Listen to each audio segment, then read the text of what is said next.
Shri Agrasen girls PG college के digital learning platform पे मैं मनीष गुप्ता आपका एक बार फिर से हार्दिक स्वागत करता हूं। लास्ट लेक्चर में हमने रेट ऑफ ऑप्टिकल ट्रांजैक्शंस के बारे में डिस्कस कर लिया था। लेज़र अपनी स्टार्ट कर दी थी हमने, लेज़र हम पढ़ रहे थे। तो लेज़र में हमने 3 लेक्चर्स कंप्लीट कर लिए और तीनों लेक्चर्स में हमने पहले लेक्चर में देखा था कि लेज़र का फुल फॉर्म क्या है, लेज़र की एप्लीकेशंस क्या हैं, लेज़र की क्या क्या प्रॉपर्टीज़ हैं। वहीं सेकंड लेक्चर में हमने देखा था कि कौन कौन से ऑप्टिकल ट्रांजैक्शंस जैसे स्टिमुलेटेड इमिशन, स्पॉन्टेनियस इमिशन या फिर एब्जॉर्प्शंस कैसे पॉसिबल होते हैं, उनके होने की क्या प्रोबेबिलिटी है। और थर्ड लेक्चर में हमने किसके बारे में डिस्कस कर लिया था? थर्ड लेक्चर में हमने डिस्कस कर लिया था कि कैसे हम इनके होने की दर, संक्रमण दर कैसे ज्ञात कर सकते हैं इन तीनों ऑप्टिकल ट्रांजैक्शंस की। तो आज का जो टॉपिक है सबसे ज़्यादा इम्पोर्टेंट टॉपिक है आज का, क्योंकि ये आपकी यूनिवर्सिटी की एग्ज़ाम में हर साल पूछा जाता है। लेज़र में से आने वाला सबसे इम्पोर्टेंट क्वेश्चन 10 नंबर का क्वेश्चन है, तो इसको आप ध्यान से समझिएगा क्योंकि हर वर्ष लगभग एग्ज़ाम में पूछा जा रहा है। तो ये है आपका टॉपिक, का नाम आपको यहाँ पे दिख रहा होगा, आइंस्टीन के गुणांकों में सहसंबंध। क्या नाम है बच्चों टॉपिक का? आइंस्टीन के गुणांकों में सहसंबंध। तो आइंस्टीन के गुणांकों के बारे में हमने देख लिया था। आइंस्टीन के गुणांक मैं आपको एक बार फिर से रिवाइंड करा देता हूँ। आइंस्टीन के कौन कौन से गुणांक हमने देखे थे? B12 देखा था, इसके अलावा A21 देखा था और B21 देखा था। तो A12 क्या था बच्चों? B12 क्या था? आपको याद होना चाहिए, अब्सॉर्प्शन का आइंस्टीन गुणांक। वहीं A21 क्या था? ये तो था, चलो इस शॉर्ट में लिख देता हूँ, एब्जॉर्प्शन का था। ये एब्जॉर्प्शन को दिखा रहा था। ये किसको दिखा रहा था? स्पॉन्टेनियस इमिशन को। स्पॉन्टेनियस स्वतः है, ए ऑटोमेटिक। ये ट्रिक मैंने आपको बताई थी इसको याद करने की, स्पॉन्टेनियस इमिशन को, और ये स्टिमुलेटेड इमिशन को। तो आज के लेक्चर में जो कि है आइंस्टीन के गुणांकों में सहसंबंध, हम इन तीनों में रिलेशन फाइंड करेंगे। और ये जो रिलेशन है बड़े ही इंपॉर्टेंट है, आपकी यूनिवर्सिटी के एग्जाम में हर वर्ष पूछ लिए जाते हैं। तो चलिए स्टार्ट करते हैं। इसको यहां से रफ कर देते हैं।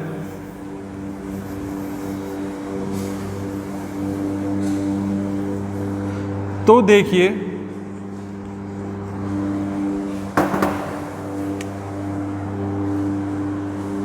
आइंस्टीन के गुणांकों में सहसंबंध हमको फाइंड करने हैं। तो सबसे पहले हम एक डायग्राम लेके चलते हैं। जनरल डायग्राम में यहाँ से बना रहा हूँ, 3 पार्टों में मैंने डिवाइड कर दिया है इसको, जिससे कि आपका पूरा डेरिवेशन एक साथ हम कंप्लीट कर सकें। ठीक है, तो जैसे कोई भी जनरल अपन डायग्राम बनाते हैं एनर्जी लेवल्स का, तो सपोज करते हैं जैसे पहले हमने पढ़ा था एनर्जी लेवल 1 और 2। इस लेक्चर में हम एनर्जी लेवल्स जो लेके चलेंगे वो लेके चलेंगे m और n की फॉर्मेट में। 1 की जगह मैं क्या लिख दूंगा? m, और 2 की जगह क्या लिख दूंगा? n। अब ऐसा क्यों कर रहे हैं? क्योंकि जो आपकी किताबें हैं जो यहाँ पे चलती हैं कोटा यूनिवर्सिटी या राजस्थान में, वो लोकल जैसे CBH वगैरह की बुक्स हैं, उनमें जो सिंबल्स हैं वो m और n के फॉर्मेट में दिए जाते हैं, जबकि हायर बुक्स में 1 और 2 के फॉर्मेट में दिए जाते हैं। अब आप जब बुक्स में से पढ़ोगे तो कई बच्चे ऐसे होते हैं कि अरे सर आपने तो 1 2 पढ़ा दिया, ये m और n क्या है, ये हमें समझ में नहीं आ रहा। तो इसलिए बुक के साथ अंडरस्टैंडिंग आपकी लेके चलने के लिए मैं जो सिम्बल्स यूज कर रहा हूँ वो बुक वाले ही कर रहा हूँ, जिससे आपको दिक्कत नहीं आए।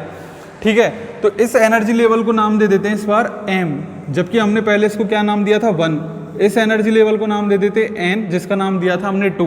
आप तो ये मान के चलना m = 1 और n = 2। ठीक है, अब इसकी एनर्जी आप बता सकते हो, इसकी एनर्जी क्या होगी? Em, और इसकी एनर्जी क्या होगी बच्चों? En। ठीक है, इसकी पॉपुलेशन भी हम लिख सकते हैं Nm और Nn। हमने एक सिस्टम मान लिया, वो सिस्टम क्या है? साम्यावस्था में है, और इसमें बहुत सारे परमाणु उपस्थित हैं। बहुत सारे परमाणु में बहुत सारे इलेक्ट्रॉन उपस्थित हैं। सभी किसमें है? साम्यावस्था में है और नियत ताप पर हैं। क्या शर्त लेके चल रहे हैं? T = कांस्टेंट, क्योंकि टेम्परेचर चेंज होने से भी काफ़ी डिफरेंट आ जाता है इनके ट्रांजिशंस में, इसलिए टेम्परेचर क्या लेके चल रहे हैं बच्चों? कांस्टेंट। अब क्या होगा? अब होगा कि एक निश्चित ऊर्जा के, या मतलब एक वर्णीय प्रकाश आपतित कराते हैं। कैसा प्रकाश आपतित करा रहे हैं बच्चों? एक वर्णीय प्रकाश, मोनोक्रोमेटिक लाइट। इसको इंग्लिश में क्या कहते हैं एक वर्णीय को मैंने बता रखा है आपको, मोनोक्रोमेटिक लाइट। ठीक है, और इसका जो ऊर्जा घनत्व है इस एक वर्णीय प्रकाश का जो हमने आपतित कराया वो क्या है, यू न्यू। ये इसका क्या है, ऊर्जा घनत्व।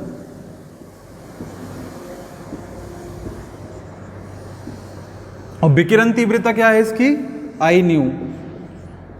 आई न्यू बराबर क्या होता है, C into U new. I new किसको दिखा रही है, विकिरण तीव्रता, आपतित विकिरण की तीव्रता, इंटेंसिटी।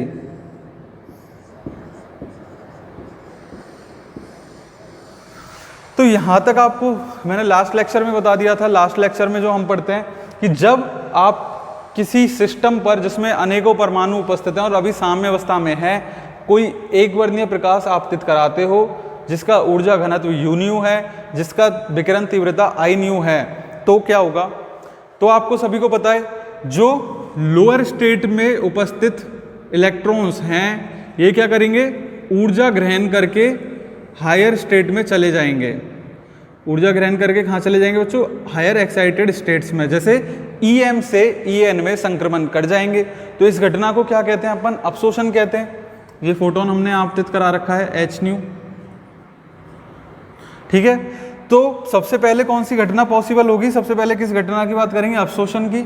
तो अपशोषण की कुल दर कितनी होगी बताओ, या इसको कह देते हैं प्रति सेकंड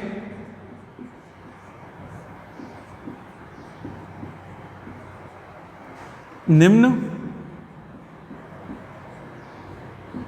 ऊर्जा स्तर। निम्न ऊर्जा स्तर कौन सा है, M और N में से, M। निम्न ऊर्जा स्तर M से उच्च ऊर्जा स्तर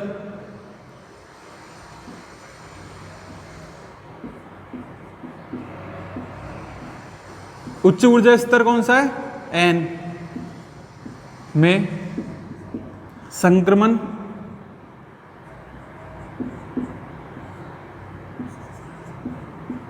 करने वाले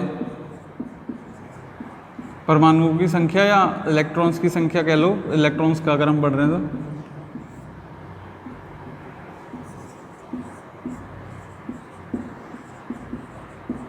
आपको कल ही बताया था R, कल हमने पढ़ा था 1 2 से, क्योंकि 1 से 2 में जा रहा था। आज पढ़ेंगे Mn से, R Mn इक्वल टू बताओ किस किस के प्रोपोर्शनल था, याद करने की कोशिश करो। R Mn किसके प्रोपोर्शनल होता है, अपशोषण की दर किसके प्रोपोर्शनल होती है, लोअर स्टेट की पॉपुलेशन के। तो लोअर स्टेट की पॉपुलेशन कितनी लिखी हुई है हमने, N M, बिल्कुल सही। इसके अलावा जो आपतित फोटोन है उसके ऊर्जा घनत्व के, तो आपतित फोटोन का ऊर्जा घनत्व क्या है, यू न्यू। और जब प्रोपोर्शनल का साइन हटाते हैं तो क्या लगाते हैं बच्चों, एक कांस्टेंट लगाते हैं। तो यहाँ कौन सा कांस्टेंट लगता है, B। अब 1 से 2 है, यहाँ पे M से N है, तो क्या लिख दूंगा, BMN। तो ये आपकी क्या हो गई, इक्वेशन नंबर 1। ये क्या हो गई, इक्वेशन नंबर 1। इसको अपन क्या कह सकते हैं, अपशोषण की कुल दर। अपशोषण की कुल दर, ठीक है। इक्वेशन 1 क्या रिप्रेजेंट कर रही है, अपशोषण की कुल दर को। अब अपशोषण हो गया, जो आपके एटम्स थे जो लोअर स्टेट्स में थे वो हायर स्टेट्स में पहुंच गए।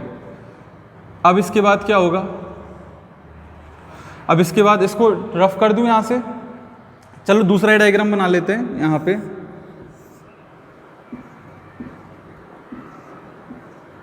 ये कौन सा लेवल है, M। ये कौन सा लेवल है, N। इसकी एनर्जी EM, इसकी एनर्जी EN।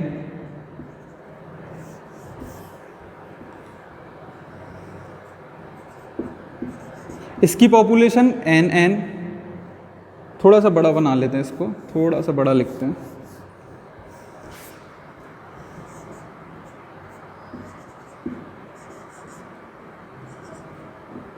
इसकी एनर्जी EN, इसकी एनर्जी NN, इसकी एनर्जी EM, इसकी पॉपुलेशन NM। ठीक है। अब किस में है एटम्स या इलेक्ट्रॉन्स, हायर एक्साइटेड स्टेट में। अब ये किस में आएंगे, अपना जीवन, दो तरीके हैं, अपना जीवन काल पूरा करके आएँ और एक हम इनको ज़बरदस्ती लाएं। अगर जीवन काल पूरा करके आएँ तो इस घटना को क्या कहते हैं? स्वतः उत्सर्जन। और अगर हम ज़बरदस्ती लाएंगे तो इस घटना को क्या कहते हैं? उद्दीप्त उत्सर्जन। ज़बरदस्ती लाने के लिए क्या होता है? एक फोटोन आपतित कराना पड़ता है। ठीक है, तो अब दो पॉसिबिलिटीज़ हैं, तो दोनों की दर लिखनी होंगी ना हमको। पहले किसकी लिखूँ? पहले लिख देते हैं अपन स्वतः उत्सर्जन की दर। तो स्वतः उत्सर्जन की दर लिखने के लिए RNM से रिप्रेजेंट करूंगा। RNM स्वतः लिख दो, या फिर इंग्लिश में लिखना चाहो तो SP लिख दो, स्पॉन्टेनियस। कितनी होगी बताओ? स्वतः उत्सर्जन हो रहा है, स्वतः उत्सर्जन में तो क्या ये अपना जीवन काल करके लौट रहा है और एक फोटोन उत्सर्जित कर रहा है, तो इसमें तो कोई भी आपतित फोटोन नहीं है, तो ये आपतित फोटोन की जो ऊर्जा घनत्व है उसकी तो प्रोपोर्शनल होगी नहीं, ये होगी पॉपुलेशन के। किसकी पॉपुलेशन? एक्साइटेड स्टेट की, क्योंकि जितने ज़्यादा एटम एक्साइटेड स्टेट में होंगे उतने ही तो चांस है उनके नीचे आने के। अगर एक्साइटेड स्टेट्स में एटम ही नहीं है तो वो नीचे कैसे आएंगे? सही बात है ना। तो ये NN, इसके अलावा ये क्या होगा बताओ? इसका आइंस्टीन कोएफिशिएंट क्या होगा? B नहीं, गलत। स्वतः उत्सर्जन है इसलिए A से लिखेंगे। कौन से कौन से में आ रहे हैं? N से M में, तो क्या लिखेंगे? NM। तो ये आपको देखो, ये जो डेरिवेशन है ना, बिल्कुल भी रटने की जरूरत नहीं है, बिल्कुल इजी डेरिवेशन है। आप समझते चलो तो खुद से कर सकते हो, रटने का तो इसमें सवाल ही पैदा नहीं होता, क्योंकि अगर आपने फिजिक्स समझ ली तो रटने का तो कोई मतलब ही नहीं है। यहाँ तक समझ में आ गया। इसी तरह से आप क्या बता सकते हो? RNM स्टिमुलेटेड बताइए। स्टिमुलेटेड की क्या होगी? कल डिस्कस की थी ना। देखो स्टिमुलेटेड में क्या होता है, स्टिमुलेटेड का डायग्राम अब मैं यहीं पे बना देता हूँ। एक फोटोन आपतित कराते हैं और दो और फोटोन निकलते हैं। ठीक है, यही होता है ना स्टिमुलेटेड का डायग्राम। तो इस केस में किस किस की प्रोपोर्शनल होगी? एक तो पॉपुलेशन के, क्योंकि जितनी ज़्यादा पॉपुलेशन होगी उतने ज़्यादा ही तो चांस होंगे संक्रमण के, अवशोषण के, उत्सर्जन के। ठीक है, तो NN और जो आपतित फोटोन है उसका ऊर्जा घनत्व U, और एक कांस्टेंट या कोफिशिएंट क्या होगा? आइंस्टीन कोफिशिएंट B से रिप्रेजेंट किया जाता है। N से M में ट्रांजिशन है तो NM, BNM। ठीक है, यहां तक कोई दिक्कत? इनको इक्वेशंस दे देते हैं। ये इक्वेशन नंबर 1 है, इनको इक्वेशन देने की जरूरत नहीं है। अब हमको निकालनी है, जैसे अवशोषण की कुल दर हमने निकाली, तो अब हम निकालेंगे उत्सर्जन की कुल दर। तो क्या होगी बताओ बच्चों? उत्सर्जन की कुल दर।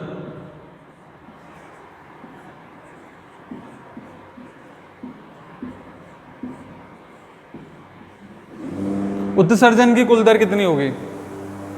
इन दोनों को जोड़ दोगे। उत्सर्जन की कुल दर निकालने के लिए R और NM बराबर RNM SP plus RNM ST। इसमें कोई दिक्कत नहीं। ठीक है, तो अब देख लेते हैं, यहां तक समझ में आ गया। अब ये क्या आएगी बताओ? RNM, SP का मान कितना था? NN, ANM, इसका मान कितना था? NN, BNM और UNU। यहां तक आपको कोई दिक्कत नहीं होगी। सिंपल सा हमने क्या करा? अवशोषण की कुल दर निकाल ली और उत्सर्जन की कुल दर हमने निकाल ली। इसको दे देते हैं इक्वेशन नंबर 2। यहां तक आपको समझ में आ गया होगा। यहां तक एक बार नोट कर लीजिए आप, यहां तक कंप्लीट करें, क्योंकि मैं इसको रफ करके, ये आप नोट कर लो, इसको रफ करके फिर नेक्स्ट इसका डेरिवेशन का पार्ट चालू करेंगे। इसको मैं हटा रहा हूं यहां से। अब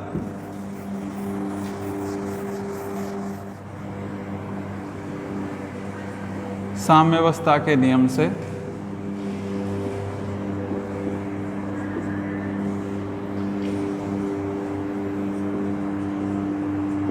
ऊष्मीय साम्यावस्था के नियम से, साम्यावस्था का नियम क्या होता है, क्या कहता है? स्टेटमेंट में लिख नहीं रहा, आपको बता देता हूं कि M से N में संक्रमण करने वाले परमाणुओं की संख्या और N से M में संक्रमण करने वाले परमाणुओं की संख्या क्या होती है? आपस में इक्वल होती है। जितने N से M में संक्रमण करेंगे उतने ही क्या होंगे? M से N में संक्रमण करेंगे। यही तो साम्यावस्था होगी। साम्यावस्था का मतलब क्या है? साम्यावस्था से मतलब यही है कि बैलेंस बना रहना चाहिए दोनों का। जितना उत्सर्जन उतना ही क्या? अवशोषण। तो मैं क्या लिख दूंगा? अवशोषण की कुल दर बराबर क्या होगा बताओ? अवशोषण की कुल दर बराबर उत्सर्जन की कुल दर।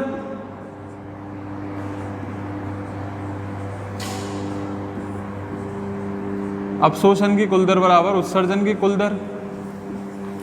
अवशोषण की कुल दर बताइए जल्दी से कितनी थी, अभी अभी लिखी ना हमने अवशोषण की कुल दर, याद कीजिए।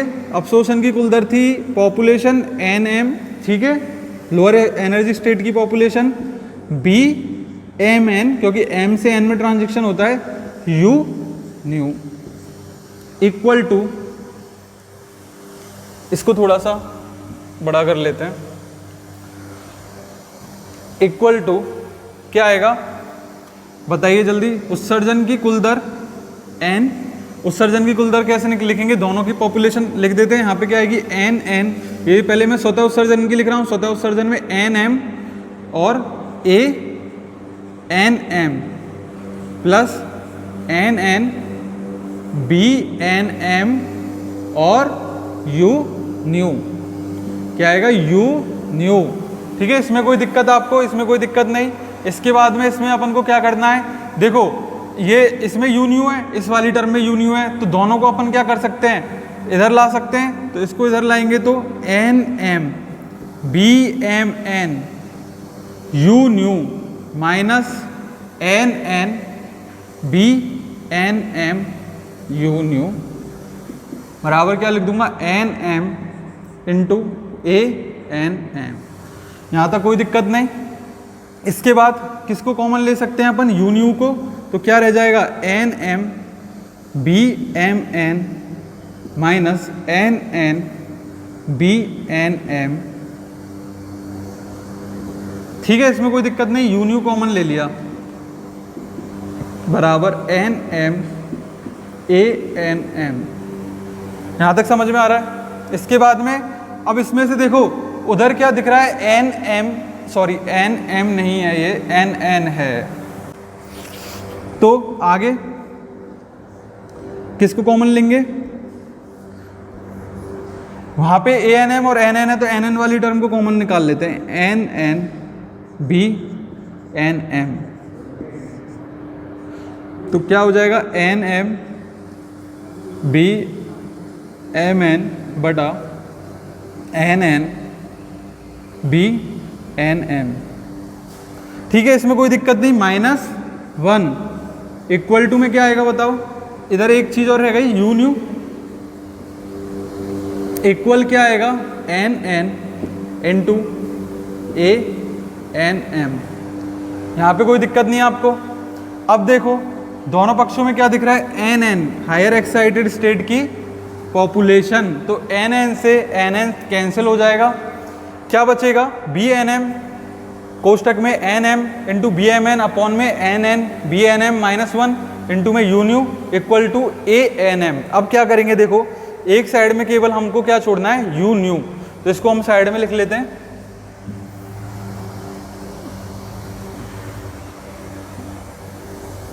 देखो U न्यू बराबर क्या आएगा, U न्यू बराबर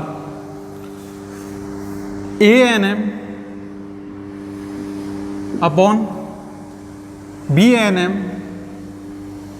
राइट, ANM अपॉन BNM। इसके बटे में क्या आएगा, ये पूरी संख्या NM BMN बटे में NN BNM -1। और कुछ रहा तो नहीं, देखो U न्यू था तो U न्यू को तो हमने लेफ्ट हैंड साइड में रहने दिया, इसको हम किस, जो ये पूरी टर्म है जो मल्टीप्लाई हो रही है U न्यू के, उसको हम किस में ले गए, राइट हैंड साइड में। तो ये जो इक्वेशन प्राप्त हुई हम इसको दे देते हैं इक्वेशन नंबर 3। अब देखो इसको फर्दर सॉल्व करने के लिए, इसको इक्वेशन नंबर 3 दे देते हैं। इसको फर्दर सॉल्व करने के लिए हमको वैल्यू चाहिए होगी NM अपॉन NN की, क्योंकि हम क्या निकाल रहे हैं, आइंस्टीन के रिलेशन या आइंस्टीन कोफिशिएंट में रिलेशन। अब ये तो आइंस्टीन कोफिशिएंट है, ये आइंस्टीन कोफिशिएंट है, पर एक्स्ट्रा टर्म कौन सी है, NM बटा NN। तो इसके लिए एक कॉन्सेप्ट हमको रिकॉल करना पड़ेगा। कौन सा कॉन्सेप्ट हमको रिकॉल करना पड़ेगा, Maxwell Boltzmann statistics, Maxwell Boltzmann. अब ये आपने पढ़ी नहीं है, सेकंड ईयर में आती है, पर इसको सुन लो, इसका स्टेटमेंट क्या है। इसके अनुसार नियत ताप पर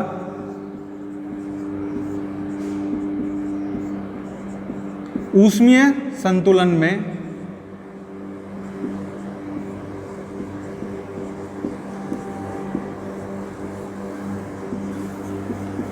ई ऊर्जा वाले स्तर में, ऊर्जा स्तर में परमाणुओं की संख्या किसके इक्वल होगी? परमाणुओं की संख्या हो जाएगी e की पावर माइनस ई अपॉन के टी के इक्वल। और यहाँ पर k क्या है बच्चों? Boltzmann constant. k क्या चीज़ है? Boltzmann constant. तो ये हमको रिकॉल करना है, ये कॉन्सेप्ट हम रिकॉल करते हैं और डेरिवेशन को आगे बढ़ाते हैं।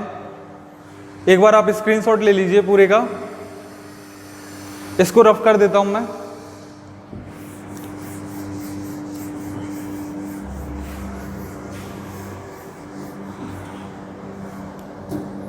देखिए अब क्या करना है, हमको निकालना है मान Nm अपॉन Nn का। तो ये कितना हो जाएगा बच्चों? e की पावर माइनस Em अपॉन के टी। टी को चलो कैपिटल ले लो, स्मॉल ले लो, कोई फर्क नहीं पड़ता, कैपिटल ले लेते हैं, अपॉन e की पावर माइनस En अपॉन के टी। ठीक है, ये इक्वेशन बनेगी। इसको फर्दर सॉल्व करेंगे तो क्या होगा? Nm upon Nn equal to E की पावर En, ये ऊपर चली जाएगी। जब कोई पावर नीचे से ऊपर जाती है तो वो क्या बन जाती है? पॉजिटिव। तो क्या आएगा? En माइनस Em अपॉन के टी। और अभी अभी हमने देखा कि En माइनस Em क्या है? कोई बता सकता है En माइनस Em क्या है?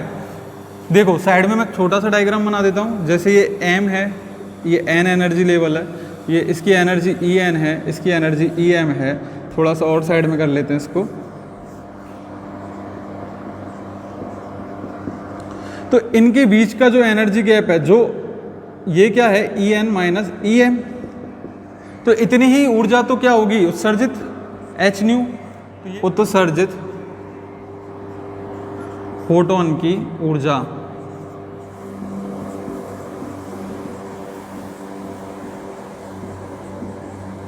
ठीक है, तो अब क्या करते हैं, जो इसको इस वाली इक्वेशन में डाल देंगे तो क्या आएगा? Nm upon Nn equal to E की पावर h न्यू अपॉन के टी। इसको दे देते हैं इक्वेशन नंबर 4।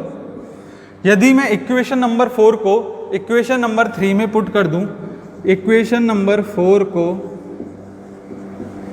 इक्वेशन 3 में रखने पर, इक्वेशन 4 को इक्वेशन 3 में रखने पर क्या आएगा बताओ? यू न्यू बराबर ए एन एम अपॉन में बी एन एम, ए एन एम अपॉन में बी एन एम। फिर क्या बनेगा? ये बिल्कुल सही, ये आएगा बी एम एन अपॉन में बी एन एम इनटू में ई की power h new by K T minus 1। ठीक है, यहां तक किसी को कोई दिक्कत? एक बार इसको नोट कर लीजिए।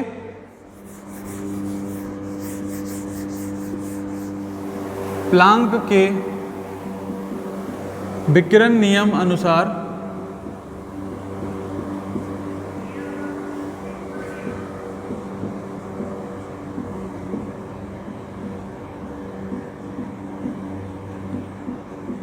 प्लांक के विकिरण नियम के अनुसार जो ऊर्जा घनत्व है यू न्यू, इसका मान क्या होता है? 8 pi h nu cube upon सी क्यू ई की पावर h न्यू अपॉन के टी माइनस 1 डी न्यू। ये होता है यू न्यू डी न्यू का मान। U nu D new.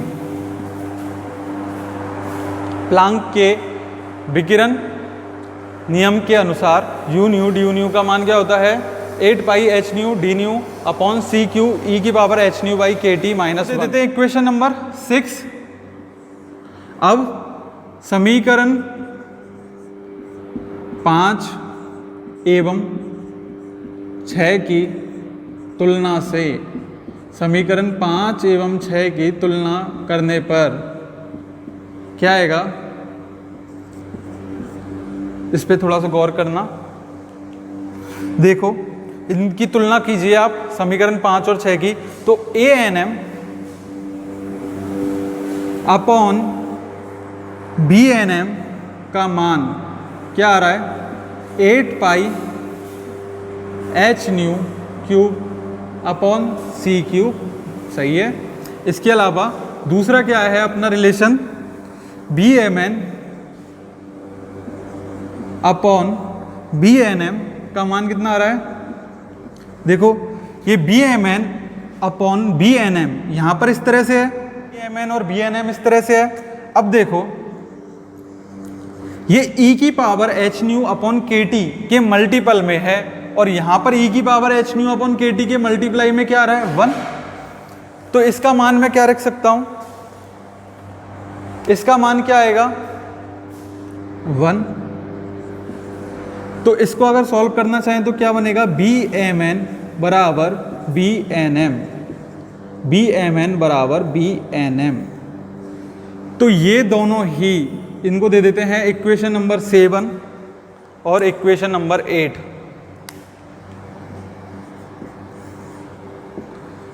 Equation number 7 और इक्वेशन नंबर 8 ही आइंस्टीन के गुणांकों के मध्य सह संबंध कहलाते हैं। तो इसका फिजिकल सिग्निफिकेंस और देख लेते हैं। आपको समझ में आया कैसे हमने डेरिवेशन किया। हमारे डेरिवेशन करने पे यू न्यू का मान क्या आया A N M upon B N M पूरे के अपॉन में B M N upon B N M E की पावर एच न्यू अपॉन के टी माइनस 1। और परंतु हमें पता था जो प्लांक ने जो पहले से विकिरण लॉ दे रखा था, रेडिएशन लॉ दे रखा था, उसके अनुसार जो इक्वेशन होती है वो क्या होती है यू न्यू डी न्यू बराबर 8 pi H nu cube multiply में डी न्यू अपॉन में सी क्यूब बटे में ई की power H nu by K T minus 1। ठीक है, इसको तो हटा देते हैं, समझाने के लिए लिखा था। तो इन दोनों की हमने तुलना कर ली तो उससे हमें आइंस्टीन के गुणांकों में सह संबंध प्राप्त हो गए।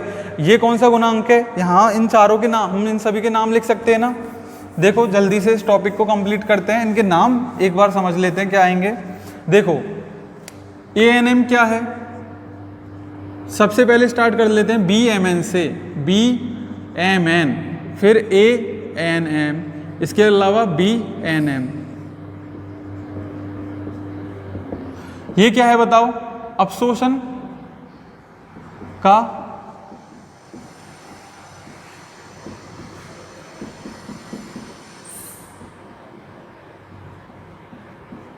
आइंस्टीन गुणांक,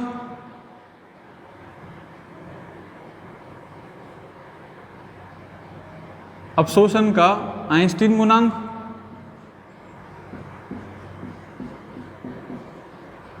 ये किसका है बताओ, स्पॉन्टेनियस इमिशन का आइंस्टीन गुणांक, ये किसका है स्टिमुलेटेड इमिशन का।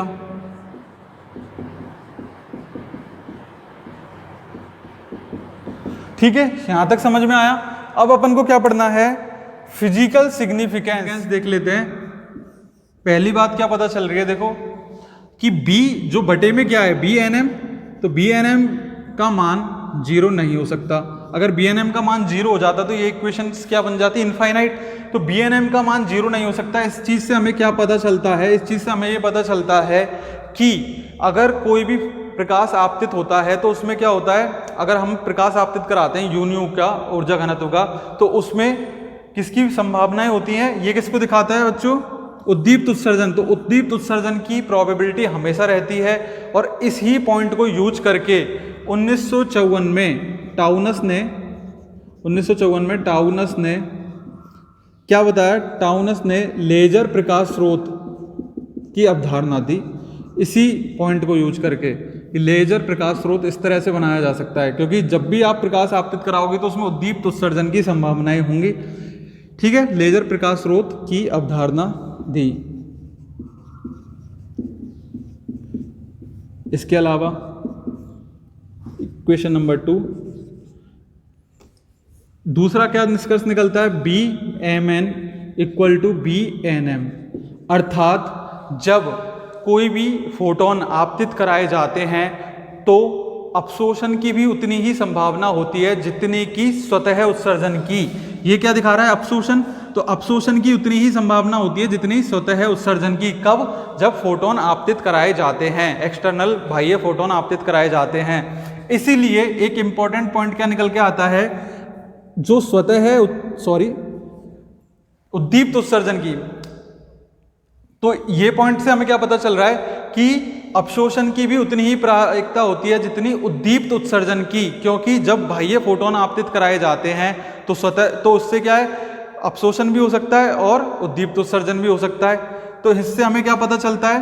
ये किसको दिखा रहा है? ये दिखा रहा है अपशोषण को। ये किसको दिखा रहा है? ये दिखा रहा है उद्दीप्त उत्सर्जन को। तो इसको हम किस तरह से लिख सकते हैं? इसको हम इस तरह से कह सकते हैं कि जो अपशोषण है, जो आपका क्या है, उद्दीप्त उत्सर्जन है, उसको अपन क्या कह सकते हैं? उद्दीप्त उत्सर्जन को ऋणात्मक अपशोषण भी कहा जाता है। ऋणात्मक अपशोषण भी कहा जाता है, क्योंकि इन दोनों की क्या है, संभावनाएं बिल्कुल बराबर हैं। एक जैसी घटनाएं, एक जैसा काम कराना पड़ रहा है इनमें, है ना। ऋणात्मक अपशोषण भी कहा जाता है। तो ये बात याद रखना कि उद्दीप्त उत्सर्जन को क्या कहा जाता है? ऋणात्मक अपशोषण भी कहा जा सकता है।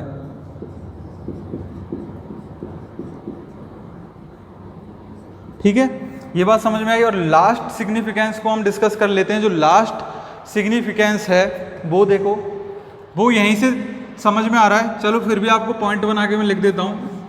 तीसरा सिग्निफिकेंस है, इसी पॉइंट से समझ में आ जाएगा आपको। देखो तीसरा सिग्निफिकेंस क्या है, इधर लिख देता हूं तीसरे को, ANM अपॉन BNM। ये सबसे इंपॉर्टेंट है, जो तीसरा वाला है ये सबसे ज़्यादा इंपॉर्टेंट है, इस पर स्टार लगा लो। प्रोपोर्शनल होता है, और सब चीज़ तो देखो इसमें क्या है, ये कांस्टेंट, तो किसके प्रोपोर्शनल हो गया? न्यू क्यूब के।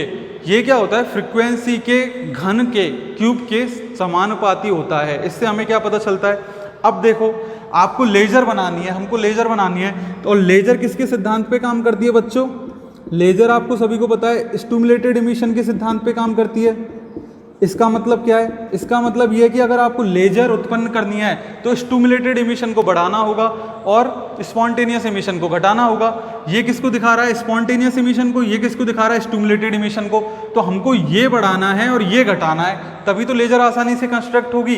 तो इसके मतलब स्टिमुलेटेड इमिशन कब बढ़ेगा? जब आवृत्ति कम हो, अर्थात यदि फ्रीक्वेंसी कम होगी तो लेजर बनाने के चांसेस ज़्यादा होंगे, लेजर आसानी से कंस्ट्रक्ट कर पाएंगे हम। ये बात आपको समझ में आ रही है ना? ये अनुपात से हमको पता चल रहा है ANM और BNM का अनुपात किसके समानुपाती है? फ्रीक्वेंसी के घन के, फ्रीक्वेंसी के क्यूब के। अब जैसे जैसे फ्रीक्वेंसी बढ़ाओगे वैसे वैसे इसका अनुपात का मान बढ़ेगा, अर्थात BNM का मान घटेगा। और हमें BNM का मान बढ़ाना है, क्योंकि BNM क्या दिखा रहा है? स्टिमुलेटेड इमिशन, उद्दीप्त उत्सर्जन। और लेजर किस पे काम करता है? स्टिमुलेटेड इमिशन पे। तो BNM का मान कब बढ़ेगा? जब ये फ्रीक्वेंसी घटेगी। तो अब आपको पता होगा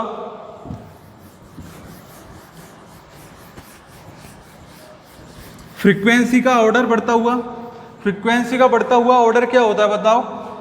सबसे कम फ्रीक्वेंसी कौन सी वेव्स की होती है? रेडियो वेव्स, फिर माइक्रोवेव्स, फिर IR, फिर विजिबल,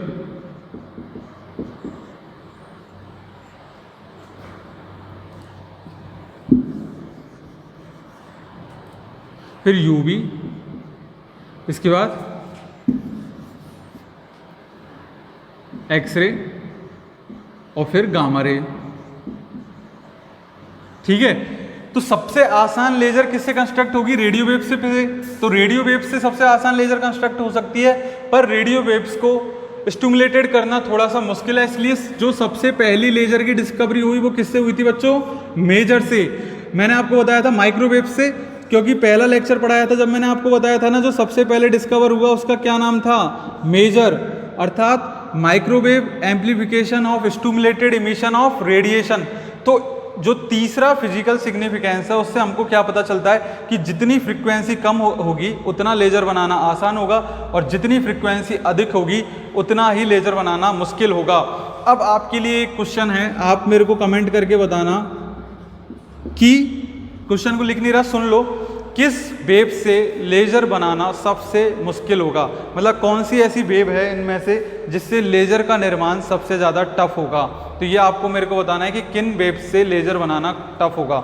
इसके अलावा एक चीज़ और देखिए, जैसे हम लेजर पहले बनाते थे माइक्रोवेव से, और अब जो लेजर बनती है लाइट, मतलब विजिबल लाइट के लिए यूज किया जाता है, तो इस विजिबल लाइट से। अब विजिबल लाइट में 7 रंग होते हैं प्रकाश के, कौन कौन से? विबग्योर। तो इनका जो बढ़ता हुआ क्रम है फ्रीक्वेंसी का वो इस तरह से बनेगा।